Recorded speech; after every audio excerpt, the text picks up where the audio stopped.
Okay, let's take your reactions, comments, reactions, thoughts about it. Any questions? Yeah? Did you come from IIT? Yeah, I'm a biased party. Oh. I've actually been associated with 3 of the IITs. I did my undergraduate at one of the IITs. I started my doctoral work at another IIT. And when I did my summer job, I stayed at IIT Bombay there. So I'm actually biased. But what I want to make it clear is this is not the only place in the world where there are institutions like this. There are very fine institutions in a number of countries around the world. And again, to say that we alone have the best institutions in the world, in today's competitive market, in today's global economy, one has to be really careful because some very bright people are coming out from institutions abroad. And that's one of the reasons why I wanted to show this video clip to you. Any other questions, thoughts? Yeah. So what do you say to these fine young people who are going to go out and work for, work with, compete against these IIT graduates? Well, I think there are some skills which are imparted by IITs, which are really unique, which are really useful. There's some skills which are given in this country, which I think are really useful. As was said in this video clip, the education in IITs is very heavily drawn. Why don't you come in front? Take some of the seats in front. The education in India tended to be very technically oriented. These people were not very good at business. That has changed now. IITs have gone into the MBA market as well. These people had the skills in terms of programming, in terms of computer skills, but in terms of management of people, I don't think they had the exposure. And again, I can tell you a thing which I said at the first lecture. When I grew up in India, I met people from different parts of the country, but I never had much interaction with foreigners. Here at a very young age, you start interacting with Chinese, with Japanese, with all kind of different religions, different cultures. So in terms of becoming global managers, I think Americans are in a much better position to perform that role, whether in the US or whether abroad. So again, I think we have to pick up niches. We have to be really respectful that some of the people coming out from other countries and other colleges may in fact possess superior technical skills than we do. And that's what we have to learn, how to embrace it, how to incorporate it, how to utilize it. That's the learning. Did you have to do your metallurgy project there? Yeah, it was, meaning, I remember I had done my project, and for the next 2 years, when I used to shake hands with anyone, they said, which mine do I work in? Because my hands had become totally swollen. All right, that's what we had to do. And yes, it was a brutal experience. And I entered IIT and celebrated my 16th birthday as a freshman there. And it was a totally different experience from being in a school to being in a college. And it's not just the technical things which are difficult there. The competition is fierce, and at least at that point there was a rule that the bottom 5 to 10% of the class had to be thrown out. So you always felt that even though you were entered the institution, you might get thrown out because you're not at it. So it was a self-driven thing that you're competing against each other. And I remember from personal experience, meaning we were taught technology. I was in electrical engineering, computer science. But in other subjects as well, we were taught sociology, we were taught psychology, we were taught economics. And I came to MIT, and the economics instructor, when I was doing my MBA, said that in the class, we'll divide this class into different sections just because the variation is so much in terms of the skills that you have. So I'm going to probably have about 1/3 of the class to half the class in the elementary economics section. And then I think most of you will go into the advanced section. And for very few, I don't think any of you will meet that qualification. 2 or 3 of you will be in the advanced economics section. And then he reeled out the books which were going to be used by the elementary section, the middle section, and the advanced section. And he takes these names, and when he said for the advanced section, I said, where have I heard these names before? And then I remembered that the book that he was prescribing for the advanced one was exactly the book I had used as an undergraduate for my course in economics. And he said in his entire career, even with economics major, he had never seen anybody study that course for the undergraduate course. And he said he didn't know what to do with me. So that's the kind of experience you have, and that is the reason why these people are so confident in terms of doing whatever they're doing, because they've really got a very solid grinding in the things that they have to do.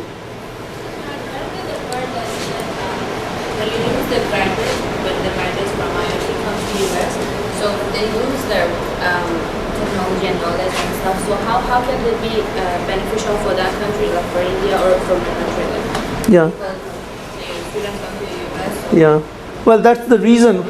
Well, the question which has been asked is that if a person from IIT comes to the US, how is India benefiting? Or if a person comes from China, Taiwan, Pakistan, any of these countries which have these wonderful institutions, what does the home country gain for it?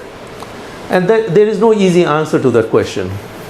On one side, these people come here, some of them are very successful, they add to the global economy, the world as a whole benefit, the country is actually the loser because they lost their best talent in the process.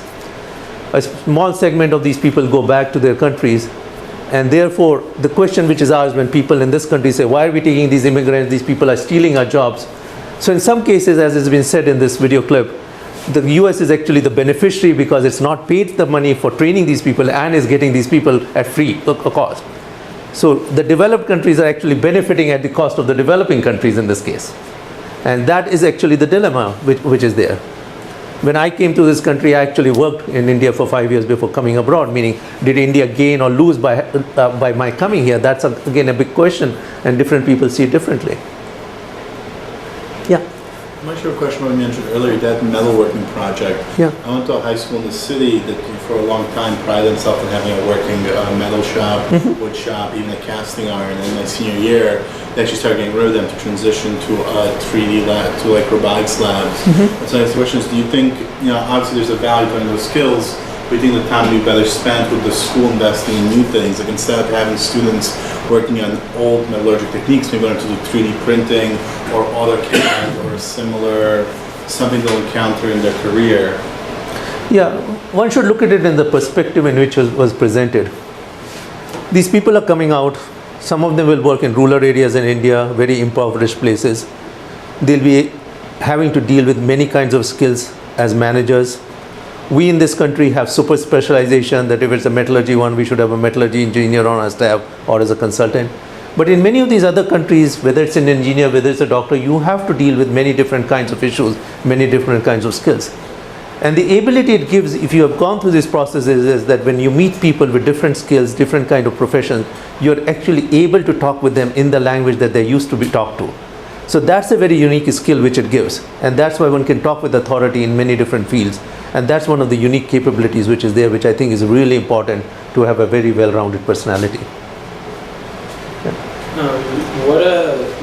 What changes do you think India and India's economy have to go through to retain more of their talent coming out of IIT? Well, first of all, I think the issue of retaining the IIT talent becomes somewhat moot because nowadays it's a global economy. Right.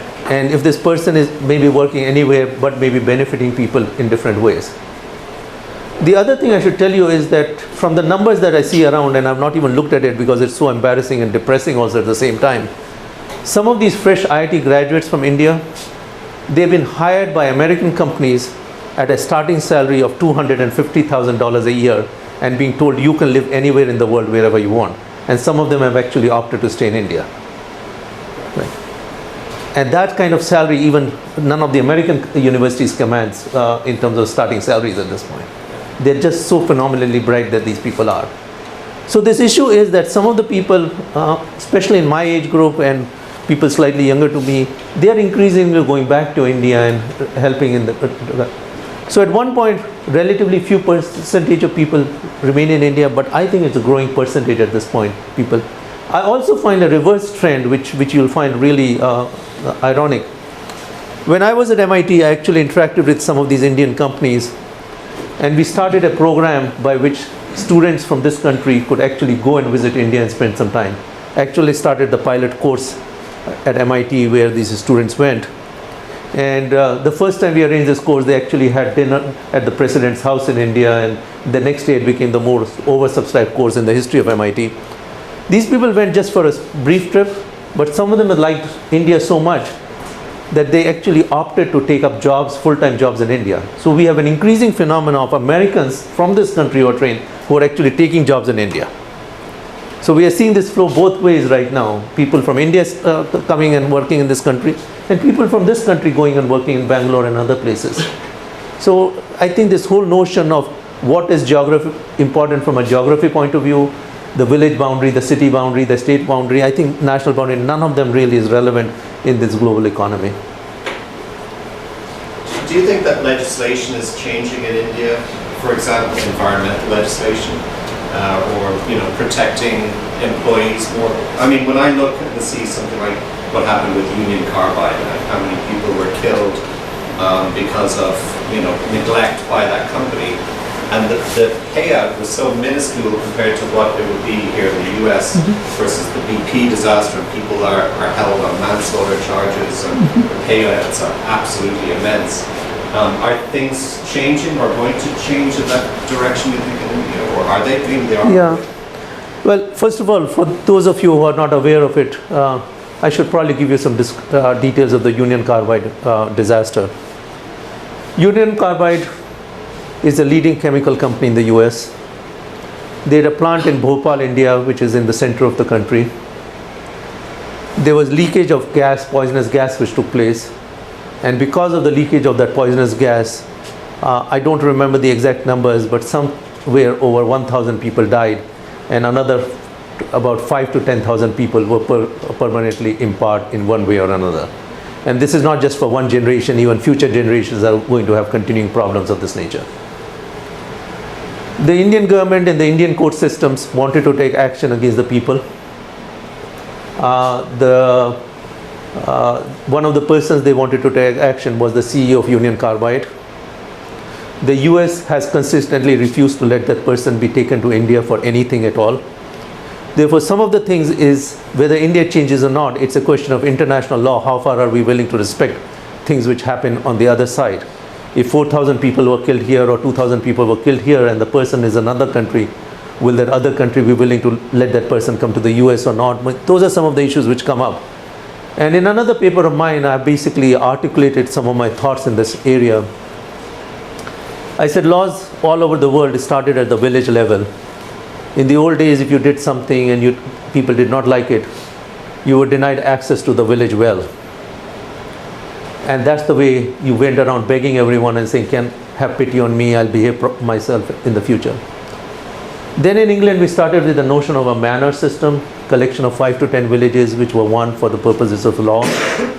Today we have laws at 4 levels. We have laws at the village level, we have laws at the county level, we have laws at the state level, we have laws at the national level. If you take marriage and divorce, it traditionally was a state subject in the US. And originally it worked fine. The husband and wife were in the same state. If the divorce took place, they lived there. But over time, people started moving from one state to another state. And generally, the courts try to retain the child in the state. That's generally an unwritten law in most court systems.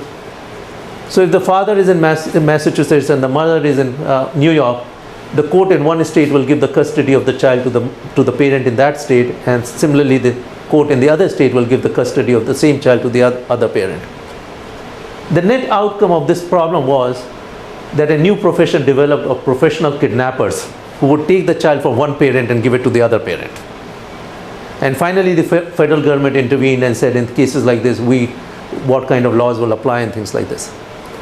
So similarly, what I'm saying is that we have a situation today where the international regulations are extremely weak. We do not respect each other's regulations, and that's creating havoc in a number of areas, in terms of international trade, in terms of services, in terms of patent rights, in terms of trademark rights.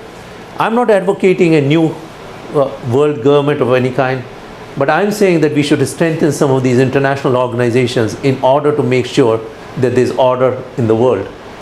And in the last lecture which I'd given, I'd said, if we don't get our act right, we will have a repeat of what happened before the First World War and the Second World War.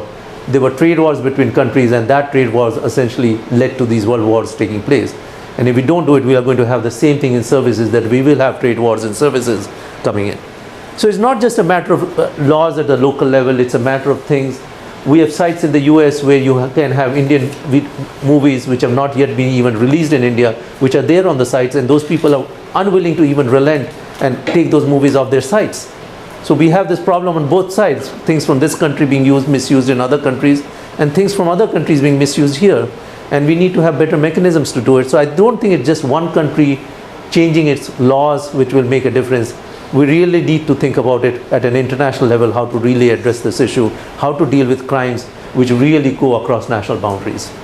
And in the area of medical disputes, I've actually written another paper published in a law journal which talks about how these things can be addressed in the area of medicine, for example. So it's a long answer to a short question from you. Yeah. Any other thoughts, any other questions, any other impressions about IITs, what is going right and what is going wrong? Yeah? Yeah, sure. Yeah. Well, I mean, the Indian population is 1 billion people. How many people get accepted into IIT every year? Like 10,000 or? No. Not even? It used to be historically that each IIT took about 400 people, 300 to 400 people. There were about 5 of them originally, which was the original 5. It was about 2,000. Then it got increased to 3,000. Now they have set up a second round of IITs. Some people argue it's not the same quality as the first year. They're trying to recruit faculty and all. So it might become 6,000, 7,000, 8,000, but it's minuscule as compared to it. And therefore, when people get selected there, and when I came to MIT and they said MIT is very selective, it takes less than 10% of the people. I said 10%, that's really generous. I'm used to being in 0.1% and 1% range. That's what it is. So, competition is really brutal and really stiff there. But how do you spread the education down to everyone else? If you have 1 billion people, you can't have only 4,000 people that are just the best. Yeah, but again, I would argue that there's a whole tier of education systems. There are, just like in this country, there are tier 1 institutions which really compete with the best in the world. There are tier 2, tier 3, tier 4. And as you go down the tier, then again, money plays a role, that if you're willing to pay, like in a private university, then you can go to something else. If you want to go to a government university, then you have to be more meritorious. So I think there's a whole array, a whole portfolio of institutions which are there. And if anything, both in the medical area as well as engineering area, there's a lot of mushrooming which is taking place of colleges. A lot of American universities have actually entered the Indian market. We at PACE are also thinking what we should do with India at this point in order to capitalize or leverage or go after this student population. Yeah? From personal experience, don't you think the education in IIT, the whole process is pretty extreme? I don't know what the word extreme means in the context that you're using. You want to elaborate why you think it is extreme? Well, the American education, of course, is like more laid back compared to Indian education. It's just, I feel like in India there's not that much more freedom in a sense of like, basically, were you interested, maybe it's too personal, but were you interested in your major when you first applied to IIT? Well, or was it like brutal force? Well, let me answer this question at several levels. The first level I would answer is that people in this country, some of them would feel that even institutions like Harvard, Stanford, and MIT are extreme institutions, that they are not fair, they are not dealing with the reality, and they are only meant for certain elite. So, again, in any country, there are people who would love to be in institutions like this because they think they really get something unique from these institutions. And then there are people who think that it's really an extreme version. Why is anybody being subjected to such sadistic torture kind of a thing, if I can use an extreme term in this case? So again, the thing is there. Some people in India think that it's probably really harsh to be going it. But the competition is so stiff, if you can manage to go to there, I think it's definitely worth going there. And by the way, I should say I've studied both at IIT and I've studied at MIT. And when I came to MIT, I came for 1 year. I did 19 courses of my MBA, wrote a thesis which won the Best Thesis Award. Simultaneously, the same year, I worked on my doctoral dissertation, wrote my thesis on another topic with another professor so that there would be no issue that is there. And so adding all this work up was still much less than what I was used to doing at IIT. So I was actually cruising, I was taking all my Saturdays, Sundays off. I visited California, I visited Canada, I visited Florida all during the year. So that is the relative comparison in terms of workload which was involved. So brutality, again, I think is much. On the other hand, the kind of skills that you can get at a boot camp, and this is really a boot camp version of it, I think are immense. The potential that it gives is really terrific. So if you can manage it, you can get accepted, you can bear the pain of being at a place like this, the pain and the pleasure together, I think it's immense experience. I still have, but on the other hand, there are always people who fail at it, who cannot succeed at any institution, whether it's a top one or a bottom one. And then one can argue, should this person even have gone through an education process? Should this person just have sat at home, wouldn't it have been better? So again, there's no end to asking questions like this. Now, in terms of the course and what is done, The way the system worked then and largely works today is that after you appear at the written exam, after a month, they actually call you for an interview. And in an interview, it's a very, very simple and very quick interview process. Based on your rank and what is available at that point, they'll ask you which of the IITs you want to go and what subject you want to major in. So if you're way down there, then you'll go to the IIT which is less prestigious or less, and you may end up getting a subject which you did not want to be the major in. And once you're given a subject, unlike in this country where you can change institutions, where you can change your major, no, you're wedded to that institution and you're wedded to that major. You cannot change it in any sense or form. That is the decision you have to make in real time. Now, if you are senior enough on the list, in the All India merit list, then you can choose the institution which you want and the subject which you want. So I had gone there for this interview to IIT Kanpur. IIT Kanpur has been set up by a collection of American universities in which MIT was involved. It duplicates a lot of the American model. And so I wanted to go to IIT Kanpur to study. So I said I want to be at this IIT. Then the next question they asked is what subject I want. I wanted computer science, which was the most difficult one to get. But because my rank was high enough, I got both the institution and the subject I wanted. So that was the end of the interview, and they said, yes, you get it. Next person, please. And that was the end of the interview within 30 seconds. Then, right. So, sorry, Yeah. so that means if I was low rank and Yeah. I wanted to choose computer science, Yeah. I didn't have that option. Well, if you wanted to choose computer science, you would do exactly what Narayan Murthy's son had to do. He had to either decide whether to come to Cornell or to decide to go to another university in India. He could have gone to any other university in India. He actually came to Cornell, and he has now recently got married, and yeah. By the way, I know several of those people at a personal level. Narayan Murthy has come and spoken in my class at MIT, and so yeah. Go ahead. For lower, so your education before you for IT or college or whatever in India. So do all schools, when you're like in elementary school, do they all prep you for IT? No. Only certain schools prep you. Well, first of all, I think. Or do all students? Are all children are born thinking Yeah. I'm either gonna go here or Well, several things. One is I've been out of India for a long time, so Yeah. things have changed a lot. Competition has become much stiffer than it was in my time. Secondly, I think when you're seeing a video clip like this, they really want to show what happens. In some cases, I don't think it's representative of all cases which are there. The third thing is, I think there's a whole spectrum of people, parents who are really zealous, the helicopter parents as they're called, who want their children to do wonderful. They want to do whatever they think is necessary in order to do it. And some people who are naturally bright, who do not need to go through this extra training in order to be admitted. When I did it, I basically finished my high school 11th grade, which was the entry level at that point for us. My exams for that finished like 20 days before my IIT exam. So I actually only spent 20 days studying for my IIT exam. I did not do anything more than that. And my children sometimes ask, how did you get admitted to IIT? And I basically say every university has the opportunity of making some mistakes. So probably they made a mistake in my case. That's my answer that I give them. Right. So I did not do any of these things which they mentioned here.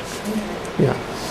So, yeah. Go ahead. Do you remember what rank you were in the exam? Yeah, I do remember it very well. It's etched in my soul. It will last. I remember it very well. No, I did quite well, and that's why I got whatever I wanted. Yeah. Yeah. Question. Sure. Go ahead. Why can't you change your major? Is there a certain supply and certain demand at the... No, the system is much more rigid. And I think in some senses that system is too rigid, and I think the system here is too liberal and too flexible.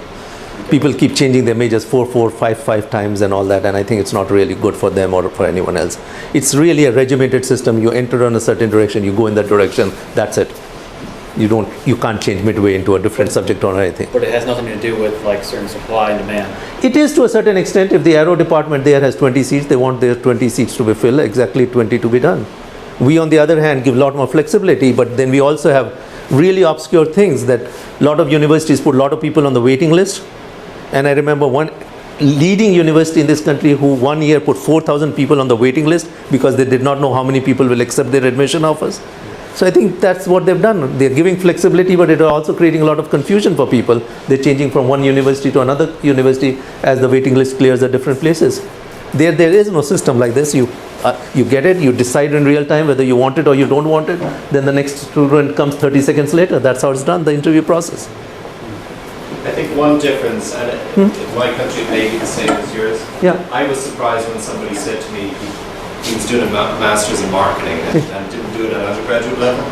And I said, how could that be? You have to have a bachelor's in something that you're going to do a master's in. No, it's different in America. I thought he was joking, and then I realized, no, you can do something completely That's right. at a master's level. Yeah, it's much more flexible here in almost every discipline. Yeah. We allow people to go from one discipline to another.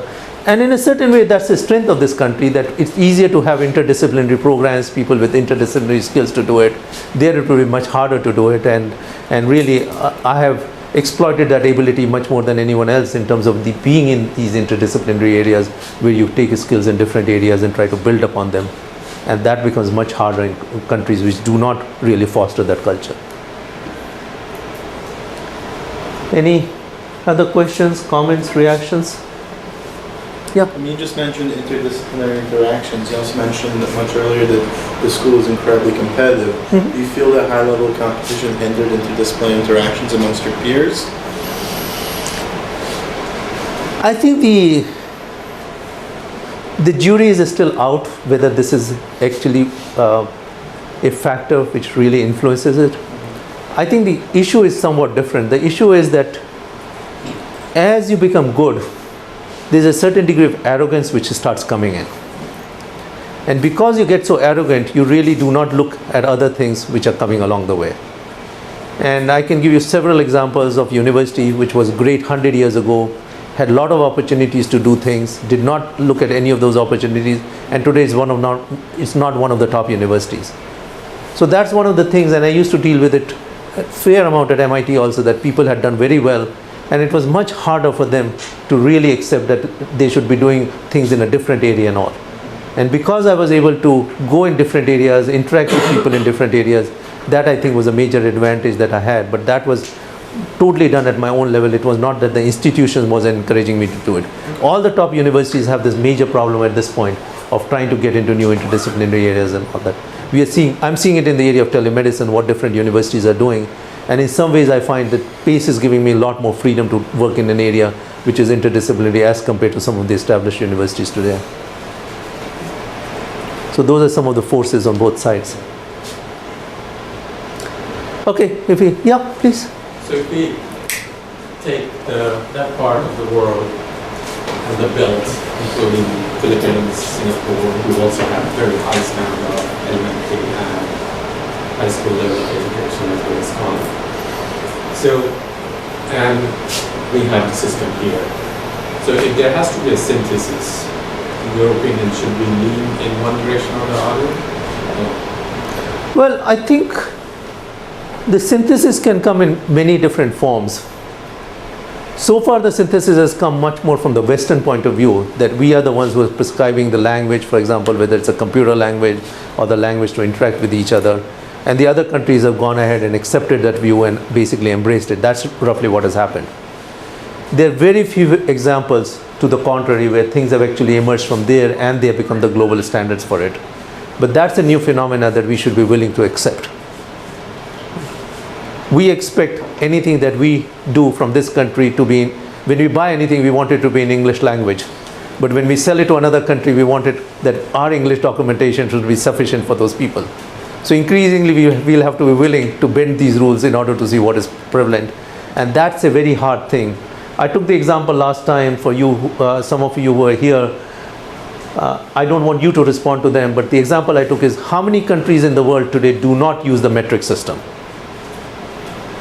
The people who were not here last time, how many countries do you think at this point do not use the metric system? Is there a second one? There is a second one.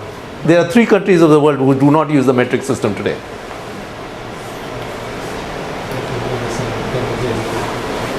Just to shorten it, the 3 countries of the world which do not use metric system today, even Britain, which was the originator of the British measurement system, has accepted the metric system. The 3 countries which do not use the metric system today are Myanmar, which used to be called Burma. The second is Liberia, and the third is US of A. And in my last lecture, I discussed what are the ramifications it has on the World Trade Order. How does ways in which it makes American goods less attractive to foreign markets just because we are so insistent on our system. So again, these are examples which we have to deal with. We have to either realize that this is costing us a lot and make changes, or we have to continue to become less competitive in the global marketplace in such areas. Okay. Any other comments, questions, reactions? Otherwise, I'd like to start with some of my slides.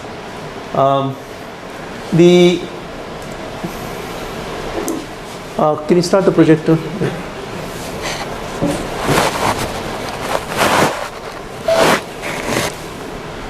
So the theme we are going to take is the 24-hour knowledge factory. And in the old days, we used to have people come from one country to another country. Now, as we discussed, very good people are available around the world. How do we go ahead and utilize them? How do we tap their knowledge?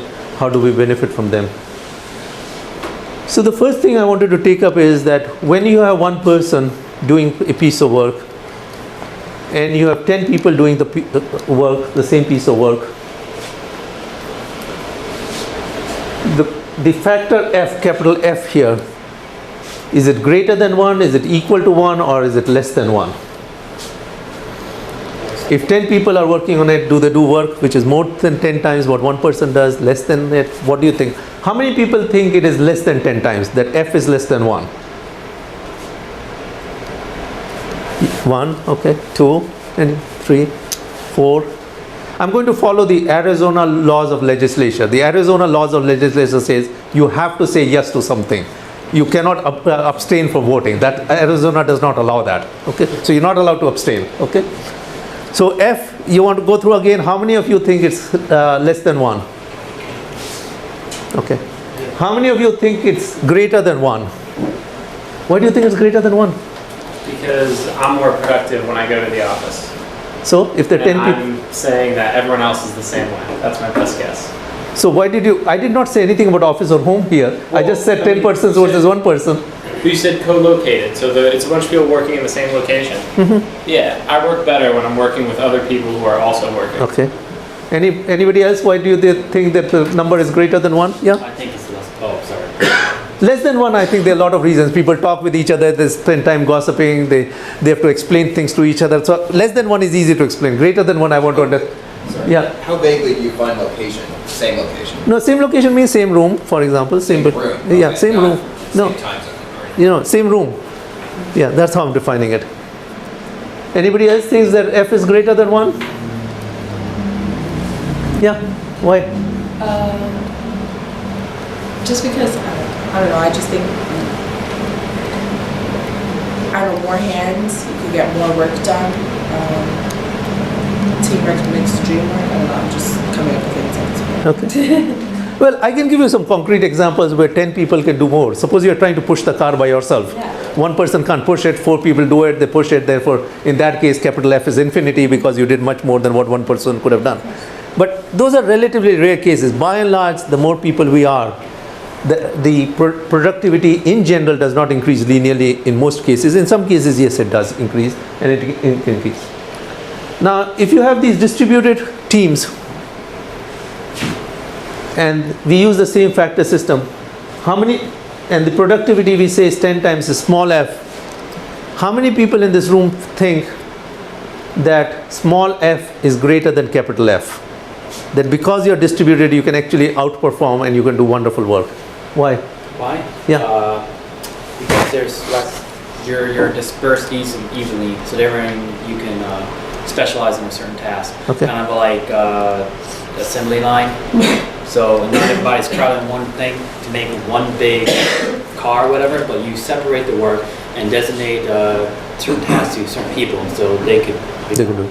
Anybody else wants to comment? Yeah. I actually remember hearing about a study done where people were working on a project, and some people were working together in one location, or another people were working internationally, Yeah. working online, Yeah. in different time zones. Right. A group of people working internationally, the same workload, person able to accomplish more in this, shorter period of time. So Which example is this? Which company's example? I don't recall. It's Where did you hear it? my first semester here, I think my business class. Oh, okay. Business school. Okay, good, great. Yeah. I've seen when you have distributed people, especially across time zone, that work can be done 24 hours a day. Yeah. So effectively you stretch the hours of efficiency or output Right. that these people do. Anybody else wants to comment? Yeah. I personally have a hard time working with someone in a different time zone. Yeah. I mean, I can't communicate to someone in California when it's something at 9 a.m. because they're still in bed. Yeah. And likewise, they can't reconvene That's right. because it's after hours. Yeah. So for thousands of years, we have actually taught in management school or whatever places people were taught that distance is a big impediment to productivity. Distance is a big impediment to revenues. Distance is a big impediment to profit. So if you want more profit, you should all be co-located. You should be at the same place. Yes, you can specialize tasks. That's what happened at the time of the Industrial Revolution. Prior to the Industrial Revolution, the same person was responsible for cutting the wood, bending the iron, attaching the wood and the iron, painting it, selling it. And what the Industrial Revolution did is it led to specialization. One person was responsible for cutting the tree, another for bending the iron, another for painting it. So we had 20 people do the job what one person was doing, but in the time that the one person produced one gadget, these 20 people were able to produce 100 gadgets, and that's what gave the productivity boost. So yes, you can have specialization, but the specialization at that time was all in close proximity to each other. People were all living with each other. We did not encourage at the time of Industrial Revolution that people should be geographically distributed in different time zones, different countries, or anything of that nature.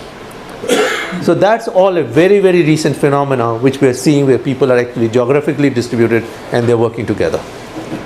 So historically, people had no doubt that capital F was far, far greater than a small f. That's how everybody would have said. If I'd given this lecture 10 years ago, there wouldn't have been even one person who would have said the opposite.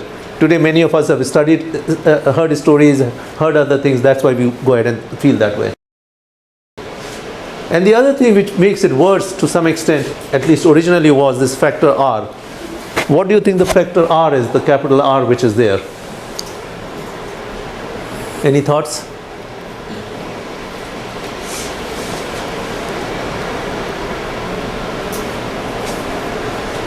Yeah? The revenue? No? Why would you divide it by revenue? Come on. Repetition?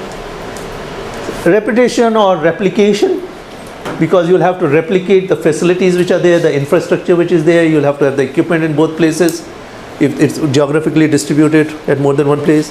These are the kinds of distance overheads which start happening, the communication cost, the travel cost, the maintenance of duplicate facilities.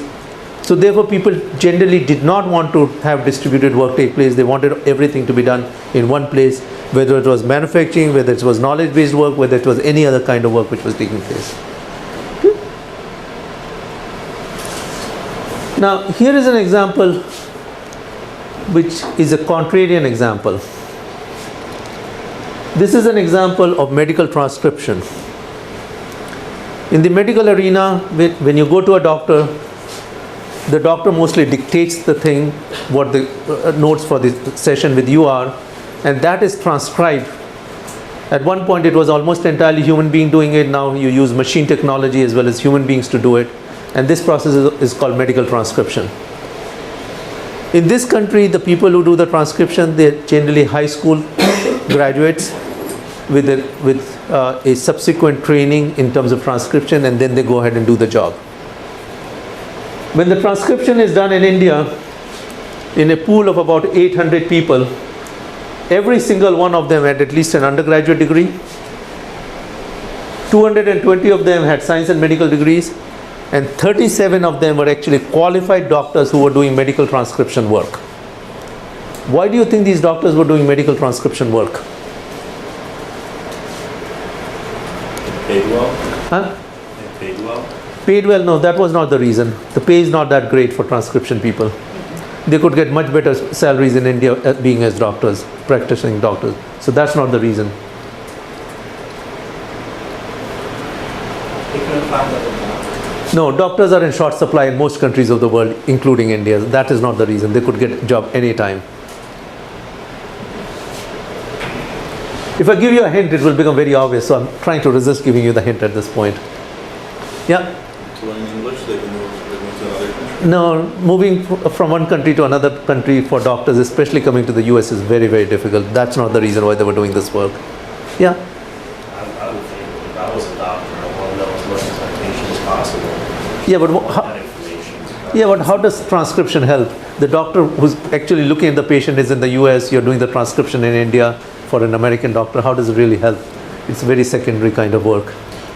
Is it more of a comfortability thing with the patient, knowing that the person? No, the way it's done, let me clarify it is, the doctor and the patient is actually in the US. The doctor is dictating it, putting it through internet, sending the tape to India or the recording to India, and somebody in India is doing the transcription from the tape or that thing and actually putting it on the computer. So the second job being done by a doctor, why would a doctor in India be doing transcription work? All the people who are doing the transcription work in India, anybody wants to make a last guess? Were all ladies. Why do you think ladies were doing this work?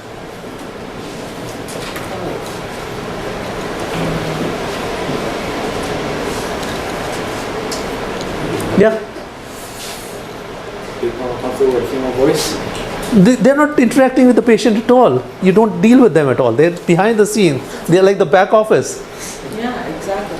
So why would ladies be doing this work? Because it's the back office. No, but why? Why would they take a job like that? They can work in the field, they can get more money. Yeah. Because they work at home, Why would they want to work at home? so they can still have their family. That is the point. They wanted to be close to their children.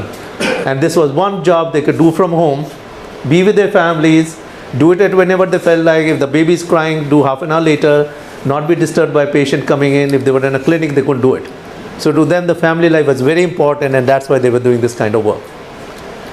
So what I'm saying here is that here is a method by which the cost which is there is much lesser, the quality of the people that you're having is much superior, and you're able to do it in real time because the doctor dictates it one day, it goes in the evening to India, it's analyzed there. When it's night time here, by the time the doctor comes back next morning to the job, the transcription has already been done, and it's been done very well, very high in quality. So why is this model working today while it did not work historically, this notion of distributed work? Huh? The internet. Because of the internet. And we went through a lot of reasons last time. What were the causing factors for it? Why is it possible to do it today, which we could not do it? So the whole emphasis, and because this is a department of computer science and a department of IS, you are the people who have really changed the world, and you are going to change it even further with the kind of processes and the business processes that are totally being altered. They've existed for thousands of years. We are doing things, major changes, much more profound than what the Industrial Revolution did. And we have only seen the beginning of these changes.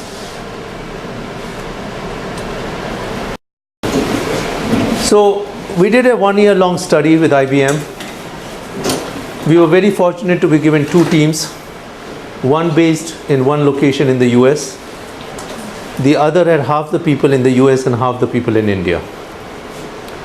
Both the teams reported to the same manager, and both the teams were asked to develop new products which were very similar to each other. Not identical, but very similar. And the teams were created in a natural manner, in the sense there was no attempt to load one team with the better people and the other team with less important people or anything of that nature. They were balanced in terms of the constituency. We started with the hypothesis that the co-located team, the one which is all in one place, will offer better quality because they are culturally similar, they are at the same place, they can interact more with each other. The distributed team will have lower costs because half the people are being paid salary at the Indian rates, not at the American rates, and that's where the total cost of the distributed team will come out to be lower. That was the hypothesis with which we had started this project. We observed both these teams for 1 full calendar year. Everything that they did in terms of meeting with each other, the email messages that they sent to each other, the video conferences that they had, everything of them was observed. And the results were very revealing. What we found is that the costs were lower for the distributed team as we had expected. The quality in the two cases was identical within statistical limits. The co-located team did not yield anything which was better, and the way the quality was judged was by the number of bugs which were found. Software problem reports, SPRs is what they call in the official language. So we were looking at the total number of SPRs. Furthermore, we found that the documentation was far superior in the distributed case because they had to document everything in order to interact with each other. And almost the day on which they completed the work, the product could be introduced very soon into the market. Whereas for the co-located team, lot of memory, lot of things were just in people's heads. It was not documented adequately, and they took time to generate the documentation. And the other difference which we found was that if a bug was found, from a calendar time point of view, from the time it was found and the time it was resolved, it was much shorter in the distributed team because those people were working in the daytime here. At the end of the day, they were transferring the work to somebody in India who was working on it, and therefore it took less time from a calendar time point of view, from the point it was detected to the point it was resolved. So this is a major study which was conducted. Either studies have been conducted totally in a lab environment, artificially done. This was done in a real life commercial environment. And if you look at my website, you can find much more details of this study which was done, both in quantitative terms and in qualitative terms. And again, this model has been quoted a lot, this study has been quoted a lot, and I wouldn't be surprised if some of the studies which were there, actually, they were maybe referring to our study or one of the related studies, and we can talk about it separately. Now, this notion of having distributed teams of workers is not just confined to the computer area anymore. Beridium International is an international accounting company. It actually has accountants in a number of countries of the world, and these accountants actually interact with each other in order to service the needs of the clients. There was a PBS documentary which showed General Motors using the same kind of concept for design and development of new vehicles, new models of GM. And finally, I would contend that some of the industries which have died in this country, like travel agents, used to be very prevalent. The reason we don't use travel agents, one of the reasons we don't use them anymore is that at night, 12 o'clock, if we needed somebody's help, you can call American Airlines or you can call another airlines, but it's very difficult to reach a travel agent. So that's one of the reasons. Other reasons are also there for the demise of travel agents. And every now and then I'm shocked by the amount of time I have to spend being my own travel agent in a sense. I had to travel recently to Washington, D.C., and my ticket had to be issued on one airlines, but my return was on another airlines. It took me 4 hours on the phone between 2 airlines in order to resolve my ticket. And I value my time a lot. I would have gladly paid a travel agent 10%, 5%, whatever premium had to be paid in order to do it, that work. So my viewpoint is that with the advent of Skype technology, with the advent of new technologies, we can really have a system whereby if you call during daytime, you get connected to a travel agent during daytime, which is a local travel agent in the US or in a neighboring country. And if you contact it at night, you're actually connected to a travel agent in Cambodia or Indonesia or someone who's working with the travel agent in the US, but at least you can talk to someone, you can actually interact with the person. And so some of the industries which have died, I actually see them being revitalized through this notion of using people in different countries.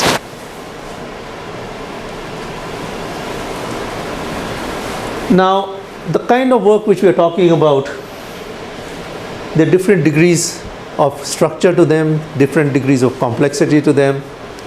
You can actually try it with some of the major airlines, international airlines. Depending on the time when you call, you actually get connected to a call center in a country where it's daytime at the time you're calling.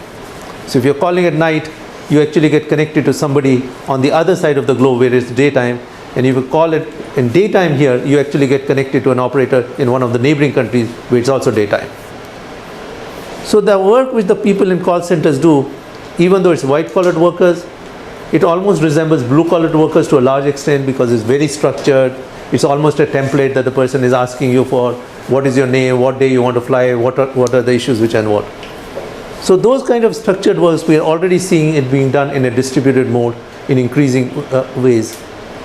At the other extreme is the work of chief executives, like the chief executive of a company or the president himself. I do not think we'll ever have a situation where we'll have a real president in the US, a pseudo president working off time in Australia for the US, and another president sitting in Romania taking the night shift. It will never happen. But in between these two extremes of totally unstructured work and structured work, there is a growing array of semi-structured work where we think that this paradigm of distributed work is going to become increasingly relevant. It can happen in the area of computers, it can happen in the area of development, it can happen for legal analysis, financial analysis, x-rays. All these areas, I think, are going to increasingly see distributed teams at work. And we are actually going to take the area of healthcare in much greater detail in a subsequent lecture. So what are the issues involved when we start doing work in this way? The first complexity which arises when you're doing work at a distance is the ability to split tasks into well-defined components. I took the example of the Industrial Revolution where the division was done by the kind of work which was involved, the woodcutter versus the person who's bending the iron versus the person who's painting it. Different specializations is the way the work was done.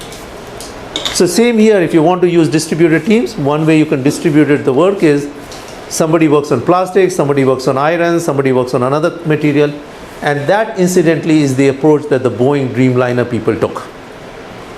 They took the best people who were available around the world, and they got the plastics and ceramics work done in Japan.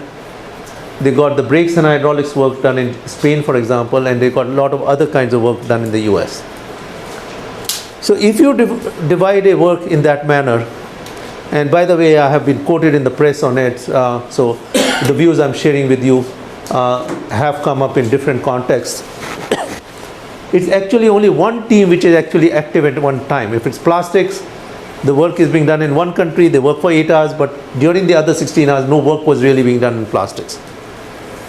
Similarly, there is no peer-to-peer interaction, there is no auditing of the work which is done, and finally when all these things have to be put together and the plane actually to be made, each of the individual components work, but the interaction between the different pieces is what leads to complexities and problems, and that do not get resolved. The second issue which starts happening is, how do you split them into different areas? In computers, we have the notion of computer components. A component is supposed to be defined at a level that anybody can understand it, people can integrate it, understand it. What is the equivalent of a component for an accounting task? What is the equivalent of a component for a marketing task? What is the equivalent of a component for a medical task? So all these industries have to agree on some kind of mini task, if I can use that term, which is defined at a level that everybody who sees it, handles it, deals with it, thinks of it in an identical manner. For some areas it's easy. If you're a Java programmer, anywhere in the world you go, it's the same Java language. But for some other areas, especially medicine and law, for example, there are things which vary. Either really they vary because the laws differ from country to country, or artificially they differ because of the trade unions and the local registration boards and the others which have been set up to protect people in the local geographic area so that not much people can enter into that workforce in that area. So for different reasons, it has become very complicated to do that. The second ability which you have is that if you decompose a piece of work, you can actually assemble it in many different ways. So whereas the Industrial Revolution left to homogenization or standardization of components, prior to the Industrial Revolution, each gun, if you saw, you could look at that gun and you could tell which artisan made that piece of gun. In the Industrial Revolution, we wanted a standardization. And one of the reasons attributed that why the early Americans won some of the wars against the British was, in the British case, if a gun got defective or was damaged, they had to throw the gun, they couldn't use it.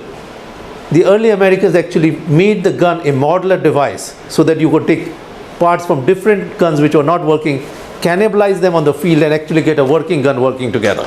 So that was a major advantage in terms of design and development, but it also meant a standardization of parts. With today's world, we can actually go the other way around. We can actually take these different parts, assemble them in different ways, and give it to you as a customized product where you alone have that service in the world and it's totally unique. It's almost like the army of one concept that the US Army is promoting, that is different notions of different people, what the army is. Similarly, we can have a customized service for one kind of a notion. So we can reinvent tasks into diverse products. We can reinvent products and services at very short notice just because we are having these different components doing it. And then we have this whole issue that the geographic boundaries make no relevance at all. They're not meaningful in any way because you can really send these things through internet from one country to another. Countries' attempts to restrict it, put artificial restrictions, are no longer applicable. But it also raises a lot of new issues. One of the issues it raises is that if you're doing this work in multiple countries, where are you going to file the patent for it? If this work is being done in 3 different countries, are you going to file for patent in one of those 3 countries? If so, which is the country you're going to file? So those are some of the issues which are now coming up as these things are getting distributed. So far, the temptation of most companies is to file it in the US, for example, but that's going to change over time. Some of the other patent systems, I think, are much more robust.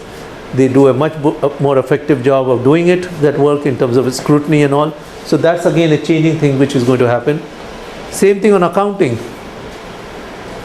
There are different standards which are there, and there's an international standard. And again, there are areas in which the US standard differs from the international standards. And again, there is a tussle between it, which standard should be used, how it should be amalgamated. And then there's this whole issue of taxation. Different countries have different rules of taxation, especially on the income tax side of the house. How do you reconcile them? Which country do you pay taxes? You don't want to have to pay taxes on the same piece of the same income in multiple countries. And on the other hand, the tax authorities have now to be much more careful that you do not do this work artificially in a way so that you are bypassing paying taxes in all countries of the world.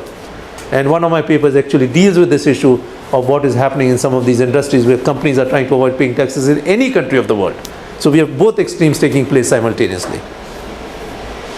And finally, there are international commitments that the countries have made to the World Trade Organization and to other agencies. And again, we have looked at this issue, and we find that some of the restrictions which have been put by state governments, that the work cannot be done outside the state or outside the country, are actually in violation of some of the provisions of the US government or the provisions of the World Trade Organization. And it's not just the problem in US alone. We find the same thing happening in other countries where people are putting in artificial restrictions which impede this kind of work from being done in a progressive manner, in a constructive manner. So these are the new opportunities and challenges that are coming up as we have distributed work taking place. Looking at it from a technical point of view, one of the terms that my group developed and has researched a lot is the notion of composite persona. Anybody know what a composite persona means? Anybody wants to take a guess on it? You're feeling cold? You're feeling cold? Oh, yeah. Yeah. Any idea what composite persona means?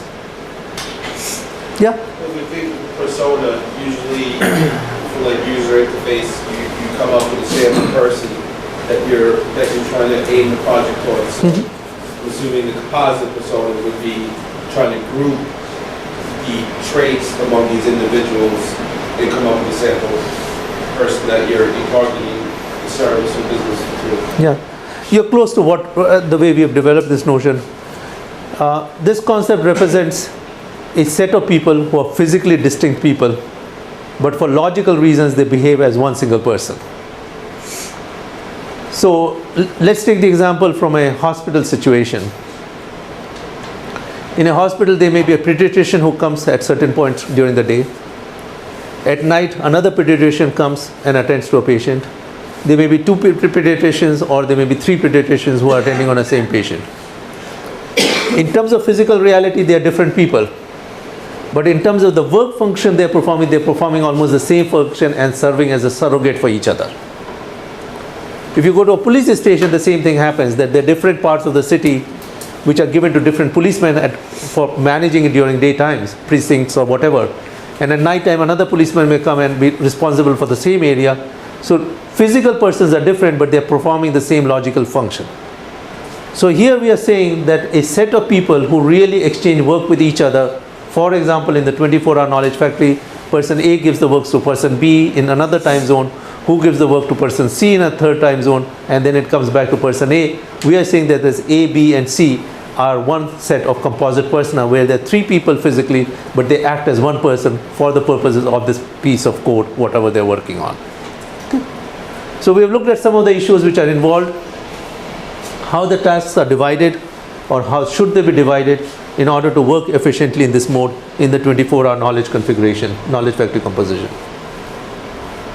So when we have these set of three people, and again in a big task there will be like hundreds of people working, but your interaction is primarily with the person to whom you hand off the work and from whom you take over the work. Those are the people that you'll be interacting more.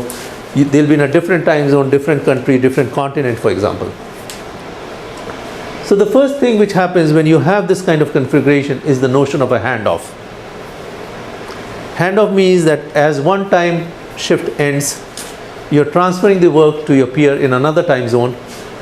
What do you need to do in order to make that person be effective in terms of performing that work? And how quickly can you make that person be knowledgeable about the activities you have done? You don't want that person to be spending 8 hours trying to understand what you did in 8 hours, because then there is no productivity improvement. You want to minimize this time to the minimum. So therefore this notion of handoff means that as one site finishes, another site takes responsibility for the composite personnel or the function of a composite personnel. And in the agile process there is a notion of a scrum. Scrum means that the person explains everything that they've done. It's a quick debriefing on everything which takes place. So similarly here, the debriefing has to take place. In some cases, only one person has to explain to one person what took place. In other situations, multiple people have to explain what they did in that shift in order for that work to continue. So all attendees who are relevant to that particular task or the mini task, which as we define it, have to really explain this work quickly and elegantly to another person. And this again, they are in a different continent, so it's not face-to-face interaction in any way. What are the means of communication that should be used? So that's again an area that we studied and continue to study. The second kind of interaction which has to take place is lateral communication. Any thought what is lateral communication?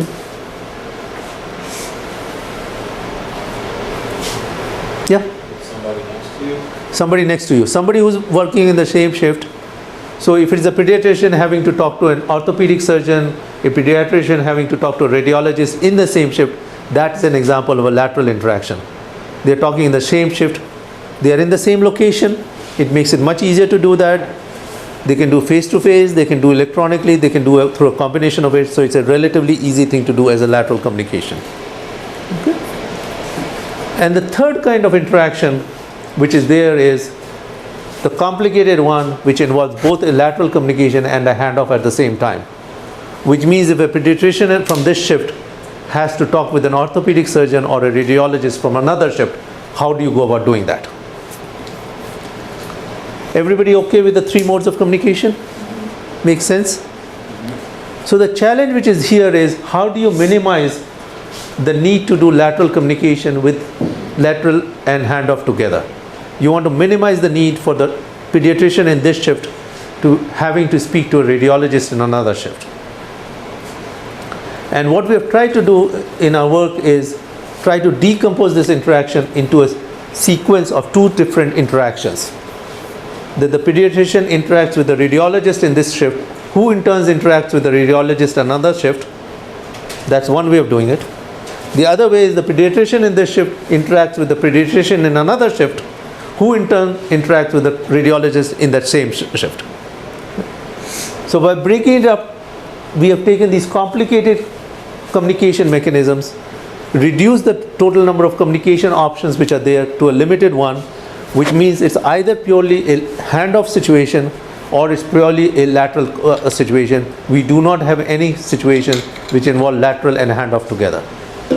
If there are such cases, we should decompose them into the simpler form, just in order to facilitate this work to take place. Clear, everyone? Any questions, any comments? Yeah? Are you assuming some overlap? Yeah, we are, and I'm coming to that in a minute. Okay. So this is one mechanism where we have pictorially depicted what I just explained to you. Handoff is the three colors showed three different shifts which are actually taking place in three different continents of the world.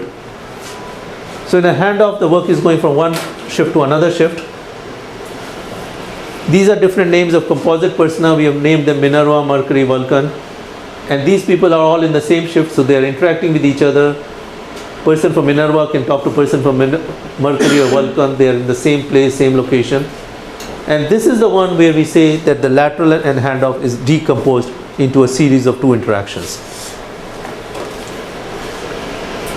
Now, in an ideal case, and this is some of the things that I have written in some of my papers, I've said what you have done in the last 8 hours, we would ideally like you to be able to transform it and convey to the next person in 8 minutes or less. That's what I've tried to stress, the minimum time which is there. So the amount of overlap, the amount of time you take to transfer the information, the amount of time you take to gather the information, that should be minimized. What are the tools and technologies that you have to use in order to make this feasible? So I'm going to go through this real quickly. I know it's getting late. Here are some of the different technologies, different business processes that we have put in our architecture. What is good in terms of handoffs, what is good in terms of transfer technology, and you have access to all my papers. If you do a search, either a Google search or look at my website, you can have access to these things which define in gory detail what is involved. The kind of methodologies that we have employed, some of them are very computer based, some of them are knowledge based, that they actually, as you're entering the keystrokes, it's actually collecting more information about the scenario, and based on what it's knowing about it, it's actually generating what needs to be communicated to the next person fairly automatically without manual intervention. And some of them are voice-based technologies that we have used, that you actually, as you're working, you're speaking what you're saying, and that's getting captured, and that trail of voice recordings which you've done, those are then filtered, distilled, converted into different forms. So if somebody has any question, they can actually come back to that piece of code and get the voice recording for that piece of code alone, so that you don't have to struggle and go through it. So those are some of the things that we have experimented in terms of this work. This is an architecture which we designed at Arizona. Here is a thing which develops a evolving knowledge repository. The evolving knowledge repository works in this manner. This is taken from a different case. Suppose you're trying to design a new part. As you're trying to design suppose it's like the fuel tank of a rocket, which is actually one of the case studies which we have done. Very soon it is able to detect, based on the interactions you're doing with the system, that you're trying to find what is the size of the fuel tank that you should have. And it goes back in history and it says, yeah, I think you're designing a fuel tank, and by the way, in the past people have experimented on it and they concluded that a 280 gallon tank should be used, not because it's the best, but because it's available off the shelf. Let me tell you that as you're going through this process. So these are some ways of automated knowledge acquisition, knowledge discovery, which have been used. And again, there's a lot of writing, a lot of literature which is in this field. So we call this architecture as the multi-mind approach. And again, there's full-length papers on some of these issues. Another one I won't go through in detail, but I can describe it briefly, is that when you get a new task, how do you decompose it, what granularity it should have, how many people should be put on that job. So that's another part of analysis that we did for specific environments. Another one we did is to design new architectures and new operating system principles about how to decompose these tasks based on complexity of the task and the number of people who need to be involved. And then we also looked at this issue that when we are doing things across cultures, what do you have to really worry about in terms of some of the underlying semantics which is involved. You're going to Paris and you think you're bright, you go to the internet, you do a search, and it says there that the temperature in Paris is 11 degrees. And you say, why is it 11 degrees? You think it will be brutally cold because you've grown up in this country. Actually, what they're saying is that it's 11 degrees centigrade, not 11 degrees Fahrenheit. So each person thinks of information from their own point of view, from their local context point of view. When you start having these teams in different continents, is there a way that we can actually map some of this semantics from the environment from where this previous person is to the environment in which you're working, so that you minimize the efforts which is involved in it. The example I've taken here, and this is an area where we have done extensive research, is that You interact on the stock market, and you're your own trader. You trade on the US market. You're bright. You go ahead and make transactions in dollars and cents. You then get connected to the London Stock Exchange, and you make a translator program, but you don't know much about the London Stock Exchange. It may not be true now, but at one point in the London Stock Exchange, some shares were quoted in pounds and some were quoted in pence. And there was nothing in the data feed which told you whether it's in pounds or pence. If you lived in that country, you would know what is in pounds and what is in pence. But if you didn't know it, you would think there's a terrific arbitrage opportunity of buying shares in one country and selling it for 100 times in the other country. The Spanish Stock Exchange used to quote their shares as a percentage of the original offering price. They used to think that the American system and other systems where we have an ad hoc number is not relevant. It should be quote, a company is doing good. If it's 10 times the original price, it's terrible. If it's 1/10 the original price, that's how they used to quote this.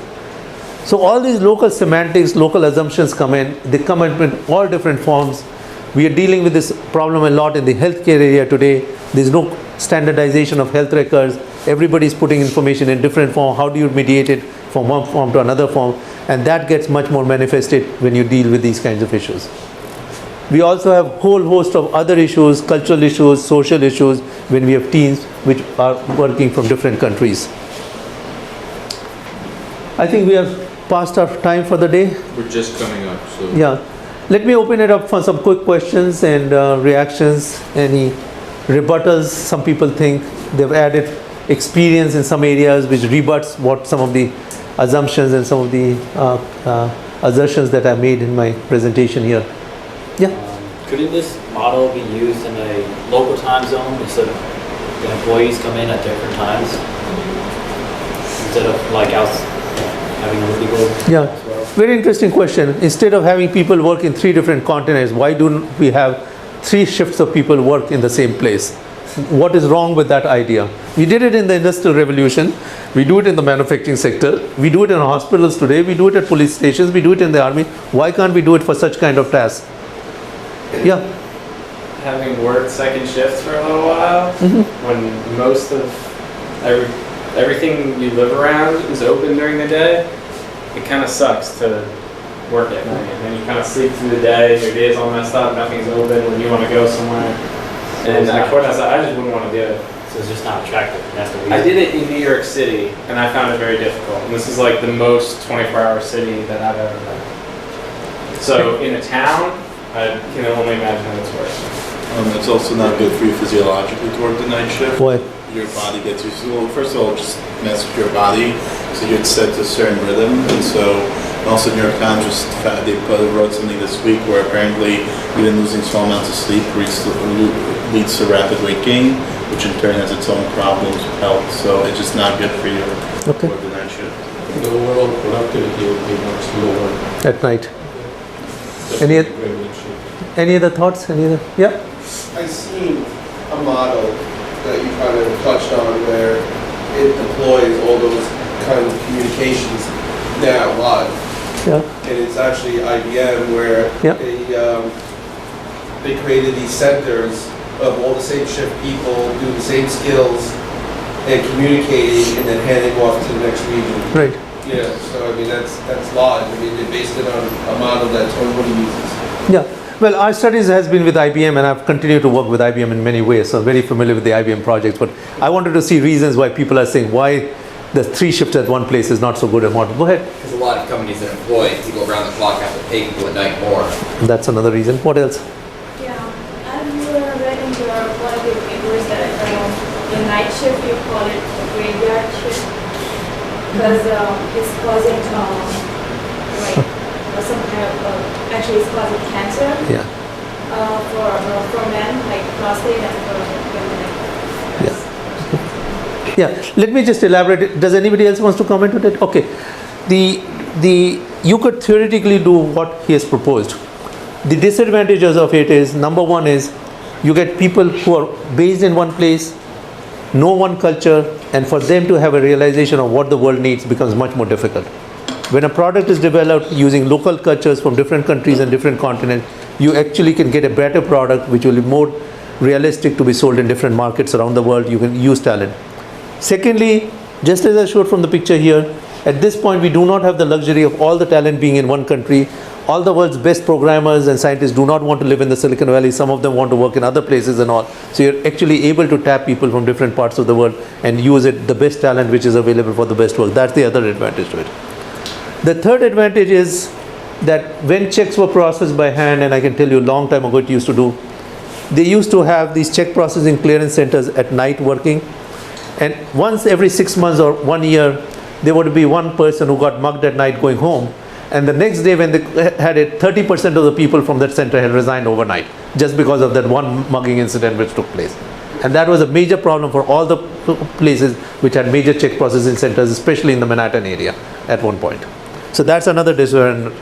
And the last one, which is just ironic, or I don't know what this destiny is, that after I published my work on 24-hour knowledge factory and the use of 3 shifts in 3 different continents, the World Health Organization and the American Cancer Society came up with their findings that working the graveyard shift, the night shift, has a correlation and is a probable cause of prostate cancer in men and breast cancer in women. This is the first time ever work habits have been related to cancer. Earlier to that, there is no study which was done, and American Cancer Society and the World Health Organization do not easily give opinions like that unless there is adequate evidence to make such an assertion. They made, in the past, they made certain kind of recommendations. One of them was that they had linked asbestos and mining to health problems. And a country of Netherlands actually took all their miners, closed down all the mines, and put them as employees in a company called Dutch State Mines, which is actually a misnomer because it doesn't have any mines. It's the holding company for all the ex-miners. That's what that country did. So over time, my contention is that countries and companies are going to go ahead and try to minimize the people who work at night. So if an accident takes place here at night, the X-ray will be taken by a local technician, but the radiologist who sees it may be somebody who's working in daytime in Israel, India, or Australia. And conversely, I'm arguing if the accident takes place at night in any of these countries, that X-ray will be taken there, but will be read by somebody in daytime who is based in the US, Mexico, Brazil, or some other country. So I'm viewing this as a bilateral kind of arrangement where we are trying to minimize the number of people who work at night. Currently, 20% of the white-collared workers around the world work at night. And that number is going to drastically come down through mechanisms like this. Any other questions, comments, reactions? You raised your hand again. Did I answer it? Okay, I answered your question. Anybody else have any thoughts about? Is there a danger sometimes, over here in conversations that people have been having about the lecture series and the topic, and they say, well, there's Skype, so yeah, there are vast time differences globally, but it's so easy to connect, and we have such ethnically diverse workforce now that the cultural issues, do you have any concern that people are not, or thinking that the solution is too easy at this point? No, I think on the positive side, I see a lot of things reinforcing the 24-hour knowledge factory concept. On the negative side, if you're asking that question, what are the barriers that I see, what are the issues which are there, is one of the issues which is mentioned to me by a number of executives is that from a worker point of view, it is great, they work 8 hours, they've increased the productivity, our product gets designed quicker, our service is improved. But the managers complain that their work has now transformed from being an 8-hour work to 24-hour work. They get bothered at night, they get bothered on the golf course. So we now have to think of how do we take care of managers, how can we divide their work, how they can delegate more, how a collection of managers can work on unstructured problems and doing it. So that's one of the kind of challenges. The other kind of challenge that we have is more the kind of barriers that countries have gone ahead and put on their work. If an X-ray from Israel, India, or Australia came to Mass General Hospital in Boston, or to the Presbyterian Hospital here in New York, one can read it, one can interpret it, one can send the findings, and everybody would be fine. There would be no problems involved. But the converse factor that some X-ray from here is read by somebody abroad, that creates a lot of issues, and that is not acceptable to the mainline medical industry in this country. So the way it's handled right now is that the person who's reading the X-ray abroad should be actually approved for full practice in the US, and that approval comes in various forms. The licensure, the registration, the accreditation, and all that kind of additional work. And at least in the case of one leading company which actually reads x-rays abroad from patients and hospitals in different states in the country, they have a set of people who are there to make sure that these doctors are authorized to practice, if I can use that term, in all these different states. The number of people that they have on their staff to make sure that the paperwork is complete for all the doctors exceeds the number of doctors itself. That's the amount of overhead that they're incurring at this point in time. So we have created these barriers, and therefore we have actually done a study of telemedicine laws and things of this nature. And some of the best laws on telemedicine at this point are coming out of Malaysia and from Australia. And the US is way far behind in thinking on this area, and therefore other countries are going to go ahead and take the lead on some of the technologies and new approaches. So those are some of the barriers that I see. Legal barriers, procedural barriers, barriers of arrogance that the work should be done our way, that's the only way that everybody else should do. So those would be some of the stumbling back factors in terms of adoption of these new methodologies. Any other questions, comments, suggestions? Yeah? I heard a lot of your references being done with healthcare. Is that three specialties mostly? Well, I believe that telemedicine will be the next $1 trillion industry. And that's one of the areas I'm trying to foster at this university, developing a new strategic initiative. So any of you who's interested, stay behind. I can talk more about it. The lecture which we are going to hold 4 weeks from today is actually devoted to telemedicine. So we are going to have a person from industry and me being the lead on it. We're going to divide our time between the two of us. And the lecture 2 weeks from now is going to be given by Mr. Seidenberg himself, after whom this school is named. So he's personally coming to deliver this lecture 2 weeks from today. So telemedicine, I think, is the big untapped opportunity for the world. My work is actually in many areas. We have looked at the use of this concept in a number of different industries. And a lot of this work has been done by my students who have looked at anywhere from design industry to development industry to agriculture industry to the security industry to banking industry to accounting and legal industry to how do you monitor your premises at night, for example, to defense industry, how drones, for example, the way drones are managed at this point is an example of a 24-hour knowledge factory. That the drone is actually flying at night in the Middle East, but is being controlled by people in daytime in this country. So that's an example, again, of a 24-hour knowledge factory in some ways being working. So yes, a significant part of my work is on telemedicine, but we have actually catered to a number of different industries. And I'm very open to discuss any new industry, how it could use it, how it could adopt it, how it can embrace it. Yeah? I'm doing a lot of research and reading about electronic medical health records and implementation that's coming out in the US. Yeah. And one of the key problems that they're having is security. And like you're saying, because it's pretty soon it's going to be pretty much mobile. There was an example of someone had a heart attack on a plane, and there was a cardiologist with his cell phone was able to support this person and transfer the data to the airport, and there was an ambulance waiting for them. In that aspect, if we're going to start distributing this information globally, who's going to be watching the gates? And how do you control that? Good. Because my security practices here may not be the same somewhere else. Very good question. Very good question. You had a supplementary question to it? Yeah, go ahead. Yeah, I worked for a company that was a liaison between solution providing companies and large health systems in acute care. So the department that I worked in was like technology and information systems specifically. So I legit spent my entire day calling telemedicine companies and calling companies that did EMR and EHR services. And they're also those same companies are to now solve that problem. Those same companies are building or implementing like security solutions within their programs that they do sell to these hospitals. So to prevent like the share of health records and the share of health information to other places. And I didn't realize that there were so many companies that did this, but there's so, in the United States alone, there are so many companies who only focus on telemedicine, only focus on, there's companies who only make like radiology information systems for, of course, radiology. But it's really interesting how much it's Okay. Well, let me say that I want to separate two issues to begin with. One is the issue of integration of information and homogenization of information so that it can be accessed. And the other is the issue of security, which is there. Now, on the area of security, I should tell you that Arizona is one of the states which has actually got call centers in prisons. Now, would you be willing to trust your information with a convicted felon in a prison system or to somebody abroad? And 100 records at one point got compromised in Citibank in India, and that thing made it to the front page of the Wall Street Journal here. And there are examples where $10 million records got compromised here in one city.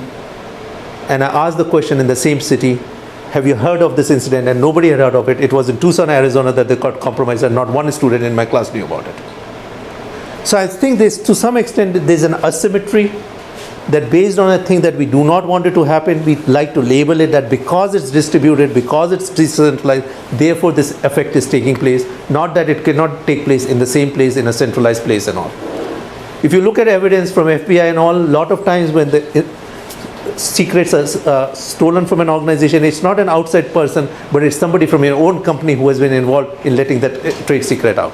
So I just want to separate out the issues which are involved. Yes, there is an issue of security. I'm not doubting that at all.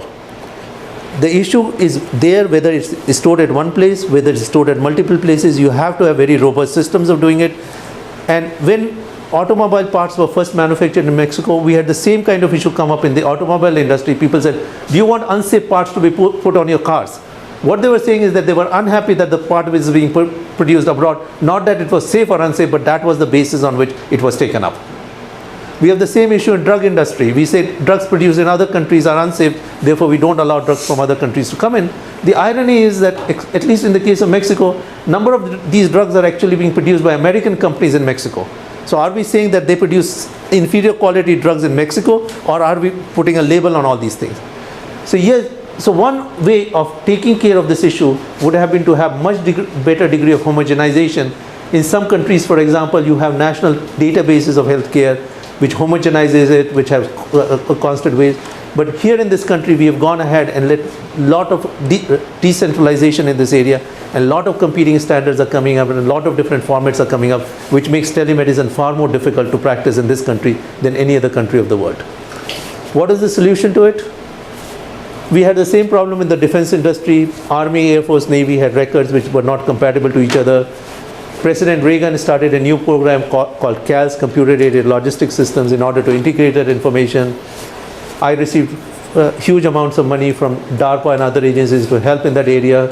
We actually went ahead and wrote a number of technical reports. I actually wrote a book on integration of information systems. It's a published book.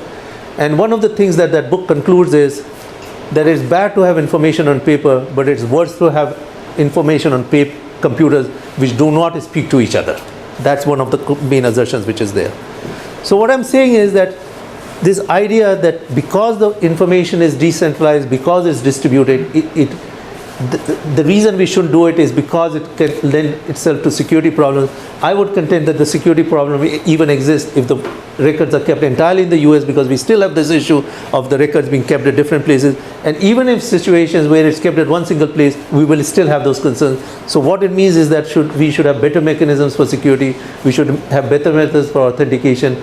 And my latest paper, which I've just been accepted for publication, actually deals with this particular issue of electronic health records and what we should do in this area.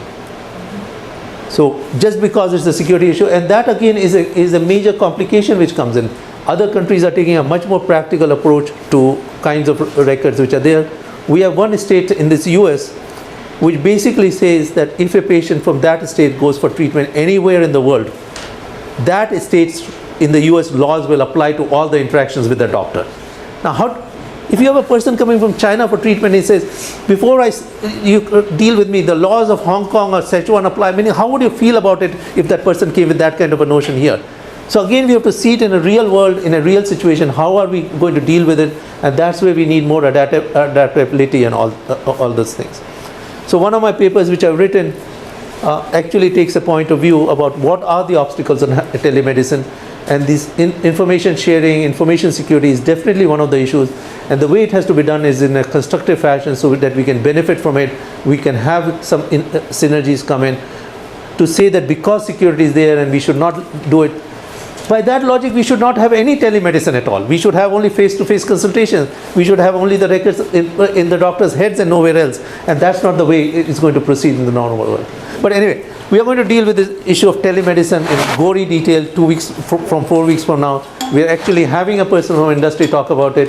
And I should tell you on a personal anecdote, when I published my article about telemedicine in the Wall Street Journal, I got a lot of mail, a lot of it was very positive, but one of the mail pieces which I got was from a person, it's actually online on the Wall Street Journal site, which says, I went to the hospital to get my grandmother's records, and they said the records are not there because they were shipped to India and they were lost there.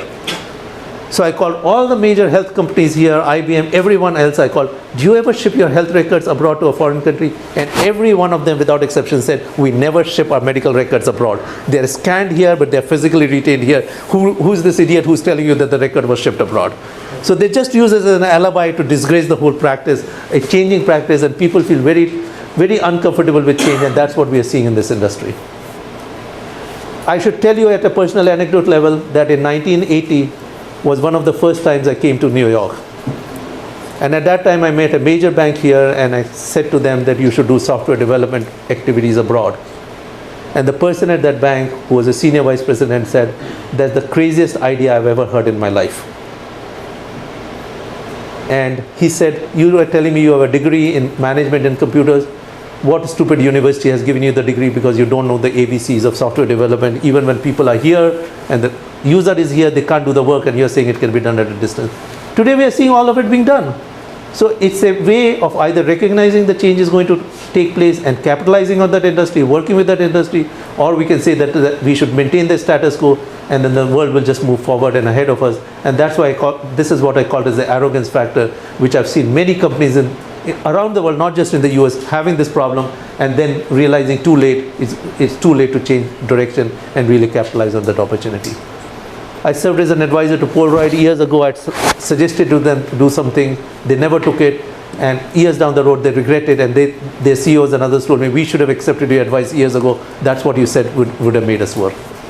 Thank you very much. Really appreciate your input.